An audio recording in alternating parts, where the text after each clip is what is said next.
थाने में आज आपने शिकायत दर्ज कराई है, क्या मामला है? सर आज आप लोगों ने शिकायत दर्ज की है, क्या मामला? देखिए, भारतीय जनता पार्टी के एक नेता ने दिल्ली में पिछले सप्ताह राहुल गांधी जी को जान से मारने की धमकी एक तरीके से दिया था। जब उन्होंने कहा कि राहुल गांधी जी संभल जाओ, नहीं तो आपका भी वही हाल होगा जो आपकी दादी का हुआ है। हम सब लोग जानते हैं कि स्वर्गीय इंदिरा गांधी जी ने अपनी छाती पे 34 गोलियां खाई थी और शहीद हुई थी।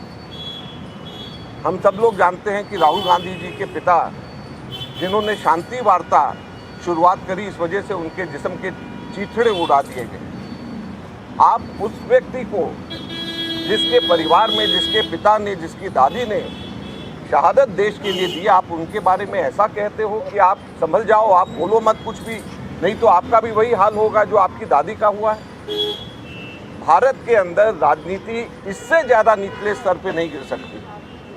चलिए, एक व्यक्ति ने कह दिया, हो सकता है उसके अपने निजी विचार हो सकता है कि वो अपने आकाओं को खुश करना चाह रहा हो, लेकिन ना तो उसके आकाओं ने, ना भारतीय जनता पार्टी के नेताओं ने उसको चुप कराने की कोशिश करी, ना उसकी भर्त्सना करी। उसके 2-3 दिन के बाद में भारतीय जनता पार्टी के ही सहयोगी दल ने, उसके एक नेता ने, विधायक ने ये कह दिया कि राहुल गांधी जी की जो जुबान काट करके लाएगा उसको 11 लाख रुपए मिलेंगे। क्या ये राजनीति है?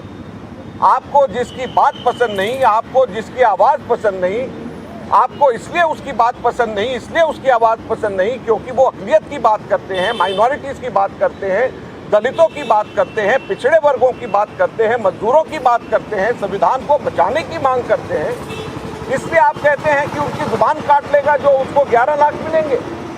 आपको उसकी आवाज़, उसकी बात पसंद नहीं, इसलिए आप कहते हैं कि तुम्हारा भी वही हाल होगा उसी तरीके से जो तुम्हारी दादी का हुआ था। मैं एक चीज़ बता देना चाहता हूं भारतीय जनता पार्टी को, ये कांग्रेस पार्टी है और ये राहुल गांधी है। जान से मारने की धमकी से हम लोग किसी भी तरीके से डरने वाले नहीं हैं। यहाँ पे कांग्रेस के लाखों करोड़ों कार्यकर्ता तैयार हैं अपने छाती आगे करके, जान से मारना है हमें मारिए, लेकिन हमारे नेता की आवाज़ कभी बंद नहीं होगी, हमारे नेता कभी चुप नहीं होंगे। इसी प्रकार से हमारे नेता दलितों के, पिछड़े वर्गों के, अक़लियतों के और कुचले वर्गों के कॉन्स्टिट्यूशन को बचाने के लिए इन सब की आवाज़ हमारे नेता उठाते रहेंगे। ये आज हम कहना चाहते हैं और सरकार को भी ये कहना चाहते हैं कि वो संभल जाए, अपने लोगों को संभालें, अपने लोगों को बचाएं, उनको बताएं। और ये कोई एक जगह, 2 जगह नहीं है। जो व्यक्ति इनको पसंद नहीं आता उसको ये खट से उसको कहते हैं कि ये आतंकवादी है, उसको आतंकवादी ब्रांड कर देते हैं। एक मंत्री भारत सरकार का इसलिए उनको राहुल गांधी जी को आतंकवादी ब्रांड कर दे क्योंकि जो राहुल गांधी बोल रहे हैं वो उनको पसंद नहीं। तो ये कहाँ की राजनीति है? एक नेता कह दे कि इनको मार दिया जाए जान से, इनकी जुबान काट ली जाए क्योंकि उनकी बात उनको पसंद नहीं आ रही। तो इसलिए आज हम लोगों ने यहाँ पे पुलिस कंप्लेंट करी है कि इनके खिलाफ सख्त से सख्त कानूनी कार्रवाई करी जाए।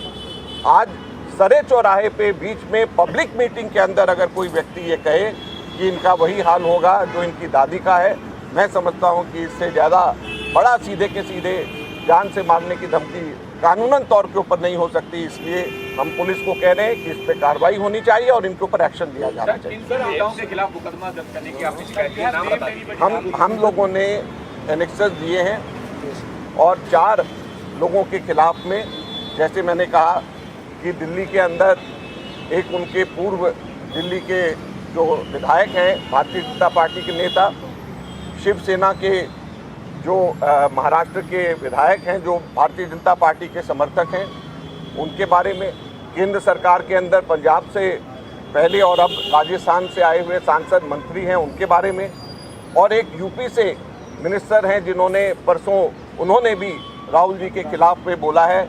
ये चारों के खिलाफ में हम लोगों ने बाय नेम हमने कहा है कि इनके खिलाफ में FIR होगी।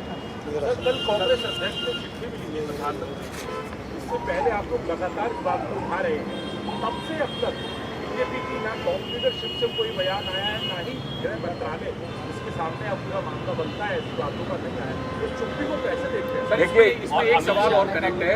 आपको याद होगा गृह मंत्री के खिलाफ जो है कांग्रेस के नेताओं की तरफ से इसी तरह से टिप्पणी की गई थी, जिसमें मुकदमा भी दर्ज हुआ था, कार्रवाई भी। देखिए, बड़ी सीधी सी बात है कि इस तरीके की टिप्पणी राहुल गांधी जी के खिलाफ में जो करी गई, आज तक के इतिहास में कभी भी ऐसा नहीं हुआ, ये अप्रत्याशित था। और ये भारतीय जनता पार्टी के नेताओं का फर्ज बनता है कि राजनीति की गरिमा को बना करके रखें। ये उनके नेताओं का फर्ज बनता है कि राजनीति के अंदर, लोकतंत्र के अंदर वायलेंस को किसी भी तरीके से बढ़ावा नहीं दिया जाना चाहिए। और जान से मारने की धमकी जिस तरीके से खुलेआम दी जा रही है, जुबान काटने की धमकी जिस तरीके से दी जा रही है, आपको कोई बात पसंद नहीं तो आपको किसी की बात पसंद नहीं, कॉन्स्टिट्यूशन की वो अगर बात करते हैं तो उनको आप आतंकवादी ब्रांड कर देते हैं। ये सारी चीज़ें गलत हैं, ये नहीं होना चाहिए।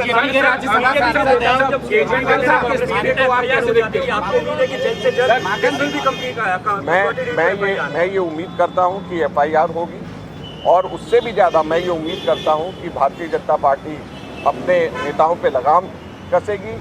और साथ में ये भी फिर से कहना चाहता हूँ कि कांग्रेस के नेता, कांग्रेस पार्टी कभी डरी नहीं है इन धमकियों से।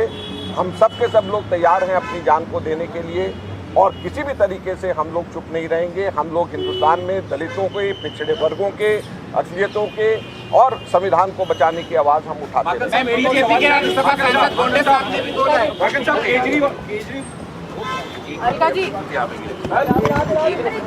एक मिनट माइक हटाओ। गिराना नहीं भाई, पकड़ लो। आओ छोड़ो ना।